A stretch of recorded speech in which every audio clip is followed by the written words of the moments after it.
Hey Internet, my name is Noe and thanks for checking out LA Taco's weekly recap show, Taco De Lengua, the show where we highlight some of the past week's stories posted up on lataco.com. We start out this week with a photo recap of the Secret Project Festival, a 2-day festival put on by Insomniac Events, which is now in its second year and features some of the biggest names in dance music. The Secret Project Festival, which includes some of Europe's premier electronic artists and DJs, took place in downtown Los Angeles and was a feast for the ears and eyes. Check out our gallery of pictures provided, and if you attended, see if you can find yourself somewhere in there.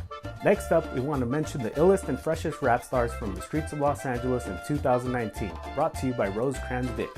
Volume 1 in this piece highlights some of the best artists out there grinding that pavement and carving their own lane in the hip-hop world, featuring artists like Bravo the Bag Chaser, White John, FIFA, and J.R. Cruz. Make sure you give it a read and find your next tunes to bump on a Friday night.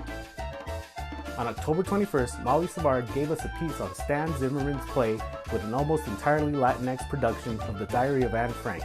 With the show selling out both of its runs in a small theater in 2018, Zimmerman was inspired to move forward and continue the stage production, which had a bit of controversy when Fox News and right-leaning news site Breitbart News incorrectly reported that Zimmerman had changed the Nazis in the play to ICE agents. A strong parallel which can easily be confused in this day and age for sure. It's almost time for Dia de los Muertos, and what better way to celebrate than by trying out some pan de muerto sushi or pan de muerto al pastor tortas? You heard that right. Javier Cabral gives us the lowdown on these new edible creations coming out of Ciudad Mexico. Odd pairings for sure, but delicious? Check out the article and see for yourself. Once you're done there, don't forget to read the piece by Daniel Hernandez on how to make a proper altar for Day of the Dead. It's actually not too late, and you should definitely give this article a read, which details some of the traditional and intricate ways to honor and celebrate your ancestors. Astrid gave us a recap on the Taste of Seoul Street Festival, which took place on Crenshaw Boulevard and included a true representation of that community. The street festival, which hosted over 350,000 people and highlighted some of the community's best food vendors, artists, and musical acts from the community, is in its 14th year and running strong. Check out some of the highlights and pictures from the event.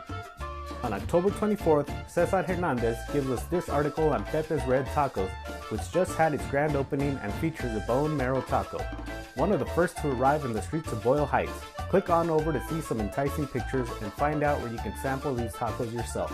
And finally, we have the story from our esteemed editor and all-around Vato Loco, Javier Cabral, in the inconsistencies written by the New York Times on Highland Park and how he caught them slipping hard.